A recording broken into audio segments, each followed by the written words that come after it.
Everybody wanna steal my girl.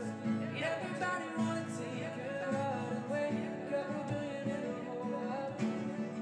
Found another one, but she belongs to me.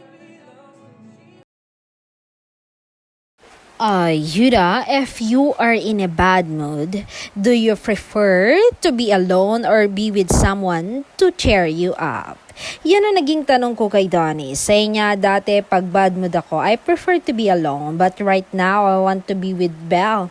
Tila nawawala yung pagka-bad mood ko kung siya ang kasama ko.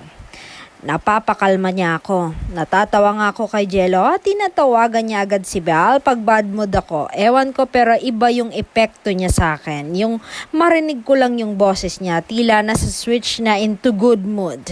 At isa sa mga nagdarasal si Jello na siya ang magiging future wife ko dahil para hindi daw siya mahirapan in the future, pero hindi lang siya, aminin ko, ako rin ipinagdadasal ko na siya na nga talaga.